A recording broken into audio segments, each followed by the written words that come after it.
چلو اچھا ہوا تم نے تعلق کا یہ بقیہ لوتھڑا بھی مصلحت کے بھوکے گدھ کو دان کر ڈالا۔ یہ گدھ بھی ایک مدت سے سمے کی شاخ پہ بیٹھا اسی کو گھورے جاتا تھا۔ کہاں تک کوئی بدبودار چیزوں کی حفاظت میں سکوں کی چند گھڑیاں بھی اذیت میں بسر کر دے، کوئی دیوار جاں کے سائے میں ان مردہ رشتوں کی سڑی لاشیں کہاں تک ڈھانپ کے رکھے، کوئی کردار کے دامن سے لوگوں کی زمانے کی ملامت کی غلاظت کو بتاؤ کب تلک پہنچے۔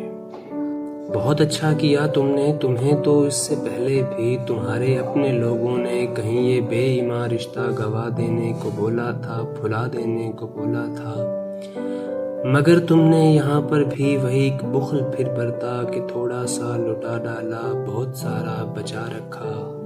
جو رخ پہ آنکھ رکھتا ہے وہ سب کچھ دیکھ لیتا ہے۔ زمانہ بھی تمہاری اس ادھوری سی نوازش کو بہت دن سے سمجھتا تھا مگر خاموش بیٹھا تھا۔ لو دیکھو اب کہ جو تم نے اچانک ہاتھ جھٹکا ہے تو اس کے مردہ چہرے پر بھی کیسی تازگی بکھری۔ چلو اچھا ہوا تم نے کسی کے خال و خط پر تو کسی دیرینہ خواہش کی مکمل روشنی دیکھی۔ محبت چیز ہی کیا ہے، وفا کس شے کو کہتے ہیں، نباہ کس نے کیا جانا، یہ سب باتیں دماغوں کا فقط ایک نقص ہیں جن کی مکمل پرورش ہم نہ سمجھ لوگوں میں ہوتی ہے، سو جوں جوں عیب بڑھتا ہے طبیعت بوجھ ہوتی ہے۔ میں حیران ہوں کہ ہم تم آج تک اپنی تھکی بیمار روحوں کی مشقت کو محبت کہہ رہے تھے۔ مجھے دکھ ہے کہ ہم تم آج تک سوچوں کے سرتاں کو وفا کا نام بخشے زندگی کو سہ رہے تھے۔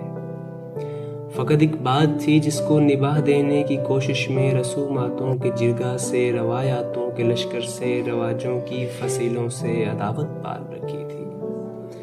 کلیجہ منہ کو آتا ہے کہ یہ کیسی حماقت تھی، مگر اب مطمئن ہوں میں کہ تم نے یاد کی چڑیا عمر کا کھیت چگنے سے بہت پہلے میری جاناں پکڑ کے نوچ ڈالی ہے۔ بہت اچھا کیا تم نے۔